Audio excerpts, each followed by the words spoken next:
So I'm getting ready for this acting role. So I spend a lot of time studying for this acting role. I read the script, I memorize my lines, I study the scene, I study my character, and so then it is time for me to act. The next day, I have to act. And so, what did I decide to do? I decided to stay up, watch content, watch a couple movies, and just be like an overall like get bad sleep. Things that you do to get bad sleep. And so next day I rises. It's like 10 a.m. I have to film at 11 p.m. And so I rush, I get everything, I get to take a shower, and I go. I go to the shoot, I go on set, and I perform. It was a mediocre performance, and my professor caught of that. When it was time for us to present the film that we've made, our professor caught note of the fact that I wasn't there. Didn't give it as much effort. I wasn't as focused, which is the theme of today's videos. Is the fact that how important focus is not only as like an actor, as a director, but also in any film job and also in any part of your life. Focus is such an important role part of filmmaking. And I'm here to explain why and how you can improve your focus. So focus is, as I said throughout that example, is really important because it shapes your performance. It shapes your outcome, your result. And, it's harder nowadays for us to stay focused because of how constant our stimulation is, right? Social media has been, the I would say like the number one source of brain rot, right? Like I don't know, it feels like there's so much stupid shit going up in social media, and it takes up a lot of our brain points, a lot of our brain space, and it just distracts us all the time. Like it keeps us away from things that we're doing, and I'll admit it, I'm guilty of doing this as well. I do spend like a couple, you know, at least like half an hour every day Instagram scrolling, and that's not ideal. I would say though, like movies do get a lot of bad rep for also giving rain rot. I've seen like that it wastes time, that is not worth it, that this that, but it could be like a good way to enjoy yourself, right? It could be a way to entertain yourself because movies are like also have good messages and good values. Like they're also have a lot of effort, a lot of artistic value, pretty much. Whereas in social media, you mostly just get entertainment value, which you can choose which one you value more. For me, I think I value artistic value more than entertainment value. Even though I am making a YouTube video right now, and YouTube videos are more of entertainment value, right? So, you know, I still value both. I still think for very important, especially nowadays that everybody wants to be distracted, and that also could lead to different reasons because this all relates to focus. I promise you this. So people. The reason why people seek entertainment is because they're unhappy with their lives.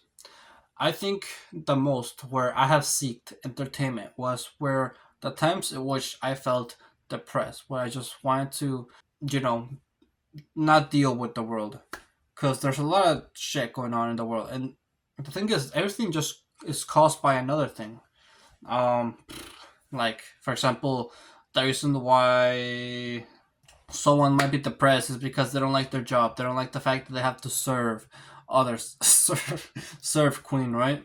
They don't like the fact that they have to give them their food. Like 9 to 5 jobs are like a good example because like you're not in control. You're just working for someone else. You're turning off your brain to perform a task for someone else, and this is not freeing, right? Because obviously you're gonna be depressed if not doing the job that you want to do, that you have the freedom. You have to have a job where you feel free. I feel like that's a good way to describe um how the type of job that you should get. Freeing. A job is one reason, relationships is one reason, and most people tend to blame their past, right? I can't be productive because I was depressed from this thing that happened long time ago. And yeah, it's nice to be sad. It's okay. It's natural, right? But I think there has to come a point where you have to pick yourself up and not wallow in self pity, because if you do, you're gonna lose focus for a lot of things. It's hard to be focused on set where you're thinking about this thing that happened to you 2 years ago. I would say I was like this back in high school when my ex broke up with me. Yeah, I was sad for a long time, for like 2 years straight. I couldn't move on, and one reason for that was because I was still speaking to her um while I was in school, which probably prevented me from moving on. But yeah, it still kept me on focus. I feel like even though I was getting good grades during high school, even though I feel like I could have been doing more. I feel like it could have been my work could have been more focused. I could have been more disciplined, and I could have just done a lot more better if I just stopped talking to her. It's like things like this take up your mind, and that's why it's so important to keep track of what type of people you're spending your time on, and what type of habits you're doing, and if you're just overall happy with yourself. I didn't expect this video to be just an overall self-improvement thing, because I wanted to keep this channel specifically about filmmaking. But yes, I guess self-improvement does kind of relate towards filmmaking, because the process of being on set takes a lot of focus, and in order to be more focused, you have to apply self-improvement habits, right? So one of the things in order to improve my focus was you know okay, so we were talking, let's first talk about self-image, because that's the topic that we were talking about already. Self-image, right? Self-image takes away your focus, because the more depressed you are, the less focused you are, and you have to think more highly of yourself. And one of the ways in which you can think more highly of yourself is by going to the gym. It sounds repetitive because everybody says it, because the thing is, if you go to the gym and you see progress, and you see that you look better than you did before, you have a better self-image, you feel more confident, because other people value you.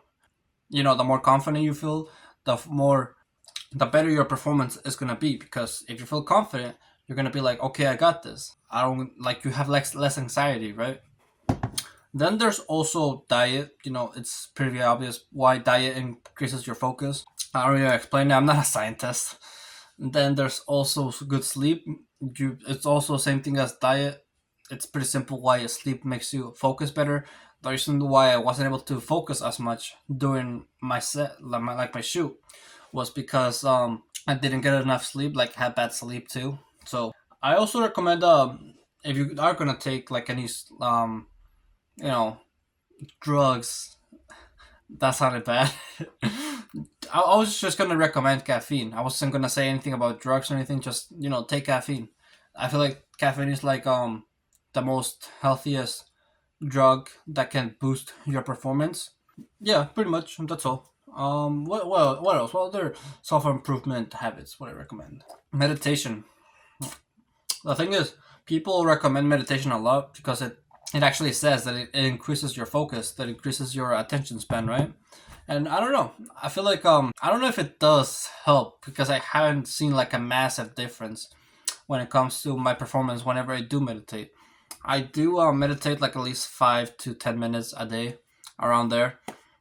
Yeah, but I'm just gonna still keep doing it. I don't know if it's still making a difference, but we'll see, right? We'll see. Who knows? Maybe in a couple weeks from now, my performance is gonna be better. I'm gonna be paying more attention. I'm gonna be more active, and I'm gonna be saying more words that are gonna be louder.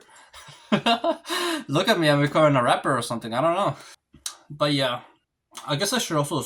I guess yeah. I guess that's all when it comes to the habits. You're mostly just gonna need more focus when it comes to things on set.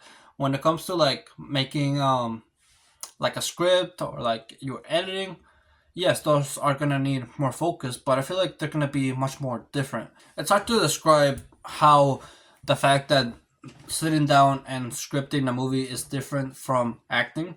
This is something that you're gonna have to experience yourself when it comes to actually performing, and also screenwriting. I've done both. Last semester I had an acting class and also a screenwriting class. And so I did both write and act, and yeah, they both require massive amounts of focus, but it's different. Acting requires more of being present and being at the moment. I guess you could say the same thing about screenwriting. Damn. Okay, this is something that you are gonna have to experience yourself, so I can't really speak too much about it. But yeah, I guess you could. I also recommend doing like your own research on how to increase your focus because yeah, it does help. Like I also want to give you the example of like just imagine you are like having dinner with your family and instead of thinking about like what Andrew Tate said, instead you're being more active, making more conversation with your family and yeah, all that stuff. So it's always better and great to be more focused. I recommend books. Right now I think I'm reading a book about focus, so I think I might as well show it to you. Why not? Okay, so I also searched if I have any focused books, like books that help you focus better. I don't. I think I only have this one, which is Think Fast and Slow by Kahneman. I think that's how you say your name, Kahneman. Yeah, so this book, from what I've read so far, I haven't gotten much further. Yeah, I only got like 30 pages. But yeah, just thinking about how you can automatically think faster and be more present. So I recommend that book. I also recommend watching Andrew Huberman's channel. I know he has a couple. He has like um every single topic about self improvement. So when it comes to science wise, at least when it comes to like people who can give you more of their experience going through their self-improvement journey, discovering the things themselves, I recommend Hamza. He does a couple of things that like Andrew Huberman preaches, but he puts a more of he talks it more of a way of is easy to understand. Like it's easier for I can't say that word. Menelio, a modern person can understand. You know, Andrew Huberman describes it in a more scientific sense, and Hamza describes it more of a simple way.